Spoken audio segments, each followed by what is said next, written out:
Teddy Pendergrass, best known for his powerful voice and romantic ballads. He first rose to fame in the 1970s as the lead singer of Harold Melvin and the Blue Notes, with hits like If You Don't Know Me By Now. He later launched a successful solo career, becoming a symbol of soul and sensuality, especially among female fans. Here's the story of his life and career mixed with some known and less known facts about him. Teddy Pendergrass was born Theodore DeReese Pendergrass on March 26, 1950, in Kingstree, South Carolina, but moved to Philadelphia, Pennsylvania. As an infant, he was the only child of Jesse and Ida Geraldine, née Epps, Pendergrass. Ida suffered 6 miscarriages before successfully giving birth to Teddy. When Pendergrass was very young, his father left the family. As he grew older, his mother promised him that she would find his father so that they could meet. She fulfilled that promise, and Teddy met his father when he was 11 years old.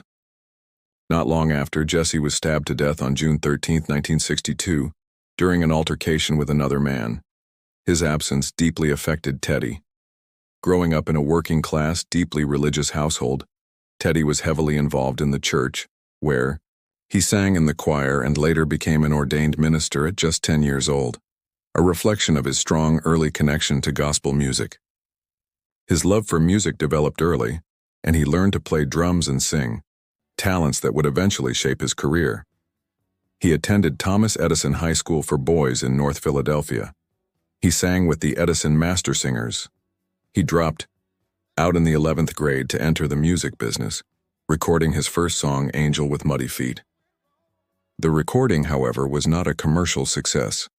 Pendergrass played drums for several local Philadelphia bands, eventually becoming the drummer of the Cadillacs. In 1970, he was spotted by the Blue Notes founder, Harold Melvin, 1939-1997, who convinced Pendergrass to play drums in the group. However, during a performance, Pendergrass began singing along, and Melvin, impressed by his vocals, made him the lead singer. Before Pendergrass joined the group, the Blue Notes had struggled to find success. This all changed when they landed a recording deal with Philadelphia International Records in 1971, thus beginning Pendergrass's successful collaboration with label founders Kenny Gamble and Leon Huff. Teddy Pendergrass achieved his first major success as the lead singer of Harold Melvin and the Blue Notes' If You Don't Know Me By Now, 1972, became their signature hit and later a soul classic, The Love I Lost, 1973. A groundbreaking track considered one of the first disco records, Wake Up Everybody, 1975. A socially conscious anthem urging change and compassion. Bad Luck and Hope That We Can Be Together Soon were also hits during this era. The group's albums went gold and platinum, and they became stars on the soul and R&B charts. Pendergrass's charisma, powerful deep voice, and stage presence quickly drew attention, especially from female fans, which helped pave the way for his solo career. In 1975, Teddy left the band after major disputes over credit, money, and control. Despite being the lead voice behind the group's biggest hits, Teddy didn't get top billing. The group was still called Harold Melvin and the Blue Notes. Many fans assumed Harold Melvin was the lead singer, while Teddy was the actual vocal powerhouse, which created tension. Teddy reportedly felt he was underpaid, especially given the group's rising fame and his central role. Harold Melvin, as the group's founder and manager, controlled the finances and decision-making, leading to accusations of unfair treatment. Pendergrass wanted more control over music and image as his popularity soared. As his solo charisma grew, Teddy also became the focal point for fans, particularly among women, which caused internal strain. The split was inevitable. It wasn't about ego, Teddy later said. It was about respect. In 1975, Teddy Pendergrass launched one of the most iconic solo careers in R&B and soul music history. Known for his smoldering voice, romantic ballads, and commanding stage presence, he became a symbol of 1970s male soul and a favorite among female audiences. Continuing his collaboration with legendary producers Gamble, and Huff. Hits like Close, The Door, Turn Off the Lights, Come Go With Me, and Love T.K.O.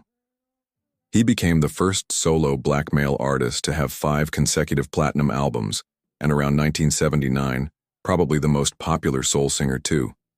Teddy cultivated a powerful romantic image. His For Women Only concerts became legendary. Venues filled almost entirely with female fans drawn to his deep voice and sensual stage performances. In April 1977, Taz Lang was shot multiple times and killed in Philadelphia. The murder happened just as Teddy's solo career was taking off. She was reportedly gunned down execution style while sitting in her car. Lang was Teddy Pendergrass's girlfriend and business manager in the late 1970s. She played a key role in his early solo career, helping to shape his image and brand as a solo artist after he left Harold Melvin and the Blue Notes.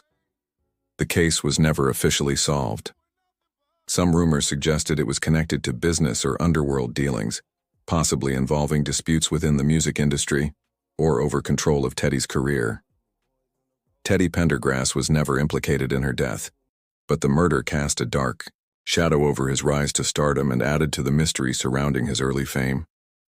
Teddy Pendergrass was not only known for his soulful voice and romantic ballads, but also for his lavish personal lifestyle, which reflected his success, charisma, and love of luxury. He often wore tailored suits, open-chested shirts, and bold stage outfits that emphasized his masculine image. He was known for wearing luxury fabrics like silk and velvet, and he carried himself with a confident, refined elegance. On stage, he often performed shirtless or in tight, fashionable clothing, enhancing his sex symbol persona. His image was carefully cultivated to appeal to a primarily female audience, and his fashion played a key role in that. He was a car enthusiast, owning a collection of luxury vehicles, including the Rolls-Royce Silver Spirit and the green Cadillac Seville. He was known to live in large, stylish homes, often filled with designer furniture and fine art. His success as a platinum-selling artist brought him the trappings of wealth and celebrity, expensive clothes, jewelry, and access to elite social circles. In 1982, at the peak of his career, tragedy struck him. Teddy was driving his custom 1981 Rolls-Royce Silver Spirit in the Germantown section of Philadelphia. The car went out of control, struck a guardrail, crossed into oncoming traffic, and crashed into a tree. He was traveling with Tanika Watson, a transgender woman nightclub performer and model, who was uninjured. Teddy, however, suffered a severe spinal cord injury and was paralyzed from the chest down. The crash derailed a career at its peak. He was just 31 and one of the most successful R&B stars of his time. The presence of Tanika Watson, a transgender woman, led to intense and often cruel media speculation and gossip, especially in the early 80s. Teddy spent months in the hospital and struggled with depression, but he eventually fought back. Although his career at the absolute top was over, he returned to music, released new albums such as Working It Back, 1985, and Joy in 1988, with great success, and even performed at Live Aid in 1985, in a triumphant comeback moment. It was the singer's first live performance following the accident. Teddy's ability to adapt to life in a wheelchair and still inspire through his voice made him a symbol of courage and perseverance. He later founded the Teddy Pendergrass Alliance, supporting people with spinal cord injuries. Sadly, after a long battle with colon cancer, Teddy Pendergrass passed away on January 13, 2010, at the age of 59. Despite the loss, his music continues to inspire, and he is remembered as one of the greatest voices in soul and R&B history.